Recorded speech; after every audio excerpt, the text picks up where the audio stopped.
ओम नमो भगवते वासुदेवाय नमो नमः। आज पुरुषोत्तम माह की एक कथा है, वो मैं आपके सामने सुनाने जा रही हूँ। कृपया सभी श्रवण करें और प्रेम से जय श्री हरि विष्णु नारायण की जय बोले। बोलिए पुरुषोत्तम महाराज की जय हो। एक बुढ़िया माई थी, वो अपने बेटा और बहू के साथ रहती थी। वो बहुत पूजा पाठ वाली थी, बहुत पूजा पाठ किया करती थी। तो एक दिन उसके बेटे ने कहा, माँ आप इतना पूजा पाठ करती हो, मेरी तो नौकरी भी नहीं है, पता नहीं मैं कैसे घर चलाता हूँ। उन्होंने कहा अच्छा।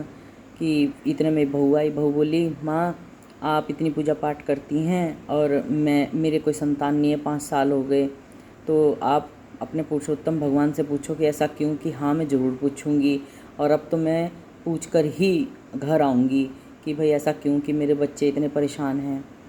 तो वो अपने घर से निकली। जैसे ही अपने घर से निकली तो एक पेड़ के नीचे एक कोढ़ी पड़ा हुआ था, तो लेटा हुआ था। उसने कहा, बुढ़िया माई कहाँ जा रही है? कि मैं पुरुषोत्तम महाराज जी से मिलने जा रही। तो कहे, अच्छा तू तो बहुत पूजा पाठ वाली है माँ, मेरा एक काम कर दिए कि हाँ कि मैं तो इतना दान पुण्य करा करूँ था, इतना सब कुछ था, तो मेरे साथ ऐसा क्यों हुआ, मैं कोढ़ी क्यों हुआ? पुरुषोत्तम महाराज जी से पूछिए और उसका निवारण भी पूछिए। कहने लगी ठीक है। वो आगे चली तो उनको जो है कुम्हार कुम्हारन मिले। उन्होंने कहा कि भाई बुढ़िया माई कहाँ जा रही है? कि भाई मैं ऐसे ऐसे पुरुषोत्तम महाराज जी के दर्शन को जा रही हूँ, कि उनसे ये पूछियो कि हम 1000 घड़े बनावें और वो फूट जाते हैं, और जो कुछ बचे कुछ रह जाएँ उन्हें जैसे ही आग में पकाने को चलें वे भी फूट जाएँ, तो इसका क्या कारण है और इसका निवारण क्या है? कि ठीक है मैं पूछ लूँगी। आगे चली तो उसको एक सांप मिला। वो कहने लगा, बुढ़ी माई कहाँ जा रही, मैं तुझे डसूँगा। कि भाई तो बाद में डसिए, मुझे ज़रा पुरुषोत्तम महाराज जी से मिलने जाना। कि वो कौन है? कि वो श्री हरि विष्णु नारायण हैं, पुरुषोत्तम महाराज जी।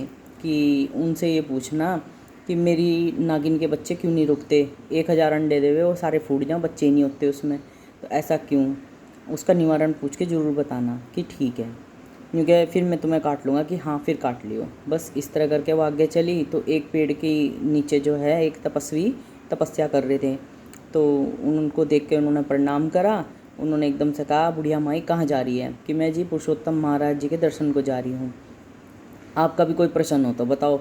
कि मेरा तो प्रश्न यही है कि तुम उन्हें किस तरह पहचानोगी?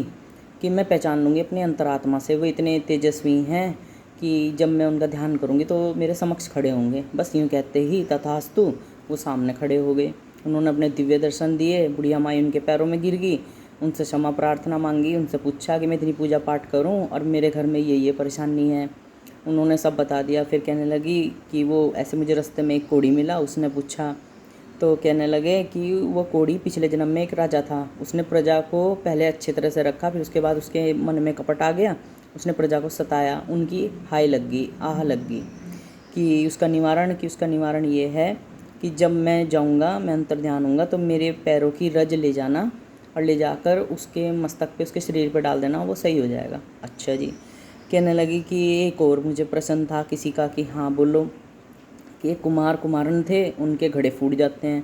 कि उनके साथ पिछले जन्म का एक दोष है। एक गरीब कन्या के माता पिता आए कि हमारी कन्या का विवाह है, हमें एक कलश दे दें। तो उन्होंने उसको कलश नहीं दिया, तो उनकी हाय पड़ गई, आह पड़ गई। कि उसका निवारण कि 1000 कलश बना के किसी गरीब को दान करें, किसी गरीब कन्या को, और उसके ब्याह में, और उनका सब कुछ हो जाएगा। कि अच्छा। क्योंकि एक और का पूछना था कि हाँ कि एक सांप है, वो मुझे रास्ते में मिला और मुझे डसने को था, मैंने उसे रोक दिया, आपके दर्शन के लिए मैं आ रही हूँ। तो उसने कहा कि मेरी नागिन के बच्चे अंडे हुए और वो फूट जाते हैं, मेरी नागिन कभी माँ नहीं बन पाई। कहने लगे कि उस नाग ने पिछले जन्म में एक गर्भवती स्त्री को डसा था, उसके पेट में बच्चा मर गया, मृत्यु होगी दोनों की, तो उसकी आह लग गई। कहने लगे उसका निवारण। कि उसका निवारण यह है, उसको कहना कि अपनी मणि किसी गरीब को दान कर दे। कि ठीक है जी। फिर वो कहने लगी ठीक है। पुरुषोत्तम महाराज जी के जैसे ही उसने मस्तक नवाया, वो अंतर ध्यान हो गए, उनके पैरों की रजली अपने पल्लू में बांधी, चली। जब वो चलने लगी तो सांप मिला। सांप को उन्होंने बता दिया कि ऐसे बताया उन्होंने कि फिर मैं मणि किसको दूं, मैं कहाँ से गरीब ढूंढूं, मैं जिसके पास जाऊं वो डर जा मेरे से, तो तू ही ले ले बुढ़िया माई। मणि बुढ़िया माई को दे दी। फिर वो आगे चली, कुमार कुमारन मिले कि हम किसी गरीब की कन्या को क्या ही देवेंगे, बुढ़ी अम्मा तू ले जा। उन्होंने उसको दे दिया कलश। और उसका निवारण उन्होंने उन्हें बता दिया। वो आगे चली। वो कोड़ी मिला। कोड़ी कहने लगा, बुढ़िया माई पूछे आई कि हाँ पूछे आई। उन्होंने वो रज ली, उसके मस्तक पे उसके शरीर पे छिड़की, उसकी कंचन काया होगी, हाथ जोड़ के खड़ा हो गया। उसने कहा, बुढ़िया माई तूने मेरे लिए इतना कुछ करा, मैं भी तुझे कुछ देना चाहता हूँ कि क्या। उसने अपना आधा राजपाट, अपना धन दौलत उसे दे दी। जब बुढ़िया माई जाने लगी, उसके साथ उसकी बग्गियाँ पालकियाँ जा रही थी। जब वो जाने लगी, देखने लगी कि यहीं कहीं मेरा झोपड़ा था, तो कहने लगी वहाँ तो कंचन महल बन गया। तो एकदम से बहू आई, पैर पकड़े कि माँ जी खुशखबरी है। लड़का आया, कहने लगा माँ हमारे दिन बहुत अच्छे हो गए, मुझे नौकरी मिल गई। तो बुढ़िया माई खूब खुश हुई। तीनों ने हाथ जोड़े, पुरुषोत्तम महाराज जी का धन्यवाद बोला। जैसे पुरुषोत्तम महाराज जी ने उस बुढ़िया का घर भरता बाहर भर दिया, सुख दे दिए, ऐसे पुरुषोत्तम महाराज जी कहते सुनते हुंकारा भरते सबका भला करें। बोल पुरुषोत्तम महाराज की जय। ओम नमो भगवते वासुदेवाय नमो नमः। श्री हरि विष्णु नारायण के चरण स्पर्श, श्री विष्णु नारायण की सदा ही जय।